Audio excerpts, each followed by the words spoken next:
उसकी पत्नी कुसुम और उनके 2 बच्चे माया और मुकुल रहते थे। भीमा और कुसुम दोनों मिलकर चूड़ियां बनाया करते थे।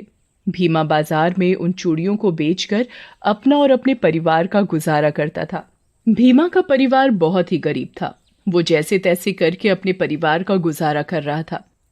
रोज की तरह जब एक दिन भीमा चूड़ी बेचने गया तो उस दिन उसकी बिल्कुल भी कमाई नहीं हुई थी, जिसकी वजह से भीमा बेहद दुखी हुआ। आज तो कोई भी चूड़ी खरीदने नहीं आ रहा। लगता है आज खाली हाथ ही घर जाना पड़ेगा। भीमा अपनी चूड़ियों का टोकरा उठाता है और घर जाने लगता है। दोपहर का समय था और बहुत तेज धूप पड़ रही थी। ऊपर से चूड़ी बेचते बेचते भीमा काफी थक भी गया था। भीमा से इतनी धूप में बिल्कुल चला नहीं जा रहा था, तो उसने सोचा क्यों न थोड़ी देर आराम कर लिया जाए। आज तो मैं बहुत ही थक गया हूँ और ऊपर से इतनी तेज धूप मुझसे बर्दाश्त ही नहीं हो रही। तभी भीमा को एक अच्छा खासा घना पेड़ दिखता है। अरे वाह, कितना बड़ा पेड़ है। चलो थोड़ी देर इसी पेड़ के नीचे आराम कर लेता हूँ। भीमा अपनी चूड़ियों की टोकरी पेड़ के नीचे रख देता है और खुद भी वहीं उस टोकरी के पास लेट जाता है। जिस पेड़ के नीचे भीमा आराम कर रहा होता है वहां एक पीपल का पेड़ होता है। जिस पीपल के पेड़ पर एक चुड़ैल रहती थी। वो चुड़ैल बेहद डरावनी और भयानक थी। भीमा लेटे लेटे बस ऊपर देखता रहता है। आज तो मेरी बिल्कुल भी कमाई नहीं हुई। मैं घर जाकर कुसुम को पैसे कहाँ से दूंगा? वो तो बहुत नाराज होगी, पर मैं भी क्या करूं? अभी कोई त्योहार भी तो नहीं आ रहा जो औरतें चूड़ियां खरीदने आए।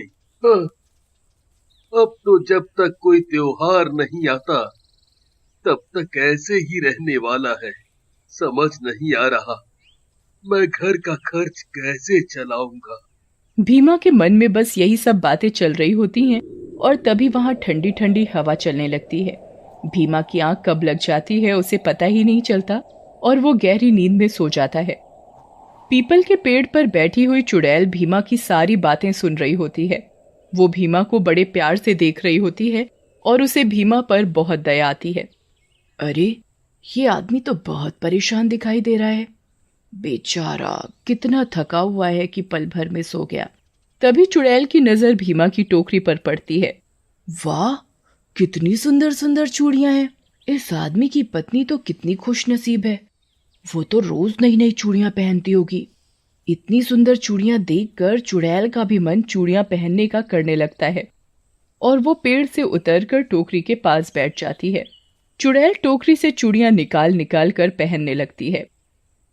कितनी सुंदर चूड़ियां हैं, फिर भी इसकी चूड़ियां कोई नहीं खरीदता। अजीब बात है, कितने सुंदर सुंदर रंग हैं। अरे, ये लाल वाली चूड़ियां तो बहुत ही सुंदर है और ये नीली, ये तो इससे भी ज्यादा सुंदर। समझ ही नहीं आ रहा कि कौन सी सबसे सुंदर है। क्यों ना मैं एक काम करूं, मैं इस आदमी के साथ इसके घर ही चली जाती हूँ। मैं अपने जादू से इससे भी सुंदर सुंदर चूड़ियां बना दूंगी कि कोई भी लिए बिना नहीं रह पाएगा और फिर मुझे रोज अलग अलग और सुंदर सुंदर चूड़ियां पहनने को मिल जाएंगी। चुड़ैल वहीं पेड़ के पीछे जाकर छुप जाती है और भीमा के उठने का इंतजार करती है। थोड़ी ही देर बाद अचानक भीमा की आंख खुलती है। लगता है मैं ज्यादा ही देर सो गया। इतनी ठंडी ठंडी प्यारी प्यारी हवा चल रही थी, इस समय का पता ही नहीं चला। अब जल्दी से घर चलता हूँ। शाम भी हो चुकी है और थोड़ी ही देर में अंधेरा भी हो जाएगा। भीमा अपना टोकरा उठाता है और घर की ओर चलने लगता है। चुड़ैल भी चुपके चुपके भीमा के पीछे चलने लगती है और भीमा के साथ उसके घर पहुंच जाती है। भीमा घर पहुंचकर अपनी पत्नी कुसुम को आवाज देता है। कुसुम, ओ कुसुम, कहाँ हो? हाँ, अभी आई। ये लो कुसुम, आज की कमाई के पैसे। चूड़ियां बेचकर आज मेरी ज्यादा कमाई नहीं हुई। जो कमाई हुई है उसके पैसे रख लो। ये क्या, आज इतने कम पैसे लाए हो? क्या करूं, आज कोई चूड़ी लेने ही नहीं आया। ऐसे तो बड़ी परेशानी हो जाएगी। माया और मुकुल की स्कूल फीस भी देनी है, घर का राशन भी नहीं है। कैसे होगा सब? पता नहीं भगवान हमारे साथ कैसे कैसे खेल खिला रहा है। अब तो हमारा भगवान ही मालिक है। तुम चिंता ना करो, मैं और ज्यादा सुंदर सुंदर चूड़ियां बनाऊंगा जिससे ज्यादा कमाई हो सके। और तुम ये सब बातें छोड़ो और ये बताओ कि बच्चे कहाँ हैं? वो तो आपकी राह देखते देखते खप के सो गए।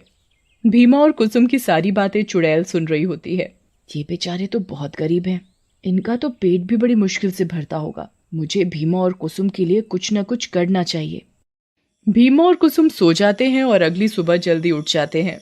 मैं जल्दी जल्दी घर का सारा काम निपटा लेती हूँ, फिर उसके बाद में चूड़ियाँ बनाऊंगी। अच्छा, जल्दी खाना लगा दो। वैसे ही आज बहुत देर हो चुकी है। मुझे चूड़ी बेचने भी जाना है। जी अभी लाई। और भीमा खाना खाकर चूड़ी बेचने चला जाता है। चुड़ैल भी भीमा के साथ साथ पीछे पीछे चली जाती है। इसका पता भीमा को बिल्कुल भी नहीं लगता कि चुड़ैल उसके साथ जा रही है। अरे वाह, आज तो भीमा की टोकरी में बहुत सारी चूड़ियां हैं। मैं इनमें से एक एक करके सारी चूड़ियां पहनूंगी। भीमा बाजार पहुंचता है और आवाज देने लगता है। चुड़ैल भी वहीं टोकरी के पास बैठ जाती है। चूड़ियां ले लो, हरी नीली पीली सुंदर सुंदर चूड़ियां ले लो, रंग बिरंगी प्यारी प्यारी चूड़ियां ले लो। चूड़ी वालाई, चूड़ी वालाई। भैया, अरे ओ चूड़ी वाले भैया, जरा इधर तो आना। मुझे चूड़ियां लेनी है। दिखाना तो कैसी कैसी चूड़ियां हैं। अभी आया बहन जी। ये देखो, लाल लाल चूड़ियां कितनी सुंदर है ना। बहन जी, आपकी गोरी गोरी कलाई पर बहुत सुंदर लगेंगी।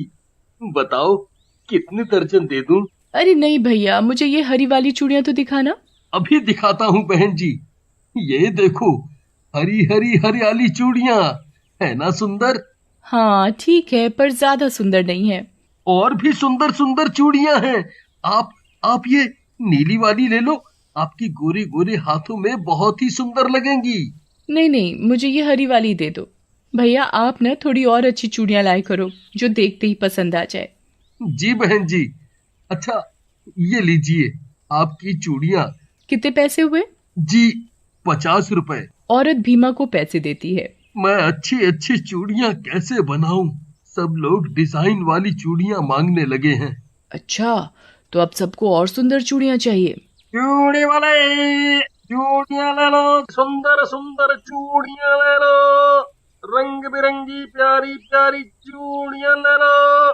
चूड़ी वाले, चूड़ी वाले। तभी कुछ और औरतें चूड़ियां खरीदने आती हैं, पर उन औरतों को चूड़ियां पसंद नहीं आती। भैया चूड़ियां अच्छी नहीं हैं, ये सभी तो पुराने डिजाइन की हैं। ले लो बहन जी, सस्ते में दे दूंगा। नहीं नहीं, हमें नहीं लेनी। कोई भी उसकी चूड़ी नहीं खरीदता और भीमा की कोई कमाई नहीं हो पाती और भीमा बहुत दुखी होता है। मैं कुसुम को आज भी ज्यादा पैसे नहीं दे पाऊंगा। राम जी, कुछ तो करो, कुछ तो करो। शाम हो जाती है और भीमा अपने घर की ओर चल देता है और घर पहुंचकर कुसुम को आवाज देता है। कुसुम, कुसुम। अरे बाबा, आ रही हूँ। इतना शोर क्यों मचा रहे हो? ये लो, आज की कमाई। ये क्या, आज तो पहले से भी कम पैसे हैं। ऐसे कब तक चलेगा? तभी बच्चे शोर मचाते हुए आ जाते हैं। पापा आ गए, पापा आ गए। पापा, हमारे लिए आज क्या लाए? ओहो, मैं तो आज तुम्हारे खिलौने लाना तो भूल ही गया। कल पक्का लेकर आऊंगा। यूं ही बच्चों से तुम कब तक झूठ बोलते रहोगे? कम से कम तुम बच्चों के आगे तो कुछ मत बोलो। मैं और सुंदर सुंदर चूड़ियां बनाऊंगा। सब कुछ सही हो जाएगा। हाँ, सब कुछ सही हो जाएगा। चुड़ैल भीमा और कुसुम की सारी बातें सुन रही थी। क्यों ना मैं सुंदर सुंदर चूड़ियां बना दूं, जिससे भीमा, कुसुम और बच्चों को पैसों की दिक्कत ना हो सके। ये काम मैं आधी रात में ही कर दूंगी। तब सभी लोग गहरी नींद में भी सोए हुए होंगे और किसी को पता भी नहीं चलेगा कि ये चूड़ियां मैंने बनाई हैं। आधी रात में चुड़ैल बहुत ही सुंदर सुंदर चूड़ियां बनाने लगती है और वो बहुत ही सुंदर चूड़ियां बनाकर चुपचाप रख देती है। अगली सुबह कुसुम उठती है तो हैरान हो जाती है। अरे वाह, इतनी सुंदर चूड़ियां! ये तो बहुत ही खूबसूरत हैं। लगता है रात में ये चूड़ियां इन्होंने बनाई हैं। अब तो पक्का ये चूड़ियां सब औरतें खरीदेंगी। चलो, मैं इसे कपड़े से ढक देती हूँ, वरना गंदी हो जाएंगी। कुसुम को लगता है कि चूड़ियां भीमा ने बनाई है। अरे कुसुम, जल्दी से खाना लगा दो, फिर मुझे चूड़ियां बेचने भी जाना है। अभी लाई। भीमा चूड़ियां बेचने निकल जाता है और चुड़ैल भी भीमा के पीछे पीछे निकल पड़ती है। बाजार पहुंचकर भीमा अपना टोकरा सर से नीचे रखता है और टोकरे के ऊपर से कपड़ा हटाता है। अरे, आज तो कुसुम ने बड़ी सुंदर सुंदर चूड़ियां बनाई हैं। भीमा को लगता है कि चूड़ियां कुसुम ने बनाई हैं। भीमा को लग रहा है कि ये चूड़ियां उसकी पत्नी कुसुम ने बनाई है और कुसुम को लगता है कि चूड़ियां भीमा ने बनाई है। पर ये चूड़ियां तो मैंने बनाई है।